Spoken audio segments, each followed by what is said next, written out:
News 24।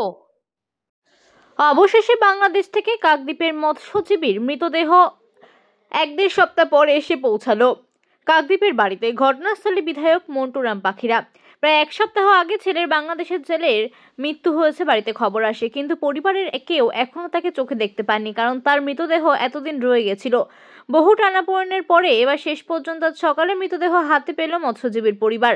জানা গেছে প্রায় 4 মাস আগে কাকদ্বীপের এভি মন্ডল চন্ডী নামক একটি ট্রলার মাছ ধরার জন্য গভীর সমুদ্রে গিয়েছিল, যেখানে বাংলাদেশের উপকূলরক্ষী বাহিনী ট্রলার সহ তাকে আটক করে। অভিযোগ ছিল এই ট্রলারটি আন্তর্জাতিক জলসীমা পেরিয়ে বাংলাদেশে ঢুকে পড়েছিল। তারপরই কেটে গেল প্রায় 4 মাস। তারপরেই মৃত্যুর খবর আসে।